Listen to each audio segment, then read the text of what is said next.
जोहार। जय जवान, जय आदिवासी, जय भीम प्रदेश, जय गोंडवाना।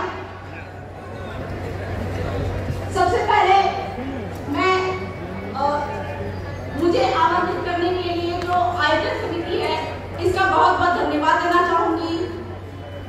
साथ ही साथ मैं एक बात कहना चाहूंगी कि हम लोग मंचों पर अपने आदिवासियों के साथ होने वाले अत्याचारों के बारे में काफी बात करते आए हैं, लेकिन उन अत्याचारों और जो साजिशें हमको खत्म करने की हो रही है उसका सॉल्यूशन, उसका किस तरह से हमारा उससे बचाव हो सके, हम उसके तरीकों की बात ही नहीं करते।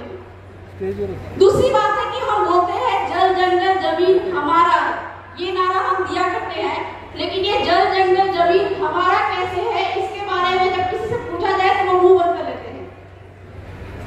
कुछ सालों पहले वर्ष 2016-17 की बात है, माननीय संयुक्त राष्ट्र के जो परमानेंट फोरम के उपाध्यक्ष हैं फूलमान चौधरी सर, उनके साथ में हम बस्तर छत्तीसगढ़ में गए हुए थे। मतलब उनका ये आगमन पहली बार नहीं है, उनको लेकर हम बस्तर के छत्तीसगढ़ में गए हुए थे, जहाँ पे जो गोंड आदिवासी है उनकी महिलाओं के साथ में, बच्चियों के साथ में जो फोर्स है वो रेप करती थी, और साथ ही साथ में नक्सलवादी बनाकर बच्चों को, छोटे छोटे बच्चों को मार दिया जाता था।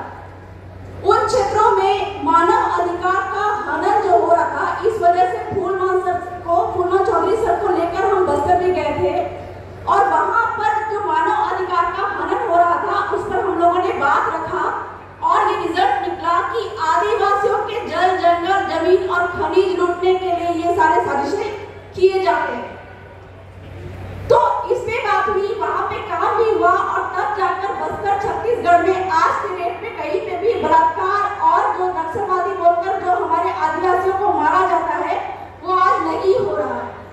तो इस प्रकार से संयुक्त राष्ट्र संघ के पास में जो यूनाइटेड नेशन संगठन है इसके पास में काफी सारे पावर है। तो आज के इस मंच के द्वारा मैं उनको सॉल्यूशन के स्तर पे, उनको संविधान को जोड़ते हुए थोड़े जो हमारे जो विचार हैं, हमारी जो प्रार्थना है, उन बातों को मैं रखना चाहूंगी, जो कि मैं पहले भी उनके समक्ष में रख चुकी हूँ, फूलमान सर के समक्ष में रख चुकी हूँ। 2 बार इंटरनेशनल कॉन्फ्रेंस में भी हम गए हैं साथ में, एक बार थाईलैंड और एक बार नेपाल। लेकिन आज इस मंच में चाहते थे कि फूलमान चौधरी सर भी रहे ताकि इस बात को दोबारा मैं दोहरा सकूं।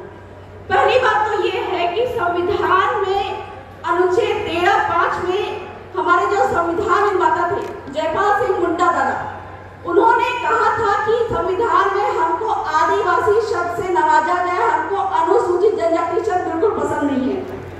तो संविधान के अनुच्छेद 13(5) में आदिवासी शब्द था जिसको एक साजिश के तहत हटाया गया, और अनुसूचित जनजाति शब्द हमको नवाजा गया, और उसके 5 विशेषताएं बताई गई। जो अनुसूचित जनजाति होने की 5 विशेषताएं बताई गई वो 5 है: भौगोलिक अलगाव, आर्थिक पिछड़ापन, घुलने मिलने से कतराना, आदिम जनजाति गुण और भौगोलिक अलगाव। और ये 5 जो हमारे जो रीति रिवाज परंपरा से लेके भौगोलिक अलगाव, ये 5 विशेषताएं अगर हम आदिवासियों में नहीं पाई जाती है तो हमको अनुसूचित जनजाति से निकाल दिया जाता है, और एक बार अनुसूचित जनजाति से निकाल दिया जाता है तो हमारा जल जंगल जमीन खनिज में हमारा जो अधिकार है, जिसमें सुप्रीम कोर्ट के कई सारे जजमेंट आए हुए हैं कि जल जंगल जमीन आदिवासियों की है, इन सारे अधिकार से हमको वंचित किया जाता है सिर्फ एक वजह से कि हमें वो सारे 5 गुण नहीं पाए जाते, हमें वो रीति रिवाज परंपरा जो है आदिवासियों की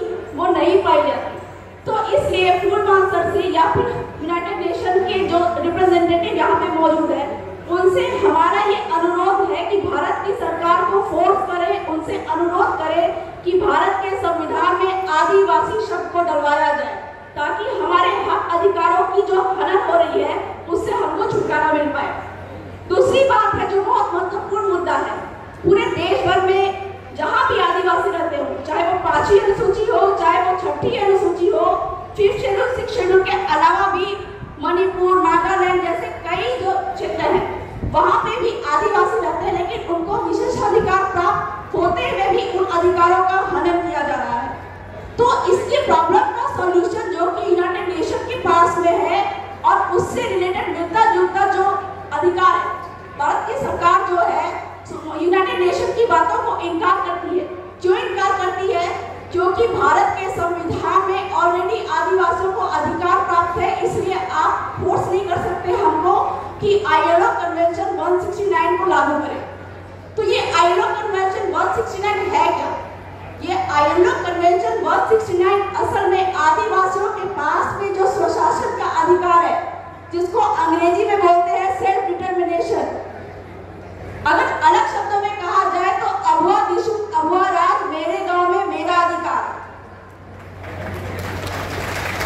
ये मेरे गांव में मेरा अधिकार, मावा माटे मावा राज, इसका जो अनुपालन या इसका जो कहा जाए कि संयुक्त राष्ट्र संघ भी इस चीज को मान्यता देता है, किसमें?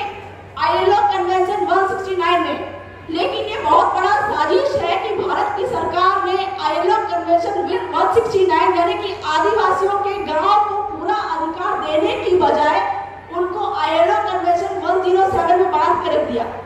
107 का मतलब होता है, 107 का मतलब होता है कि आदिवासियों को आधे अधूरे जो अधिकार देके उनको ठग दिया, और हमारे जल जंगल जमीन पे जो हमको पूरा अधिकार का पावर जो संयुक्त राष्ट्र संघ भी देता है, वो मानने से इनकार किया।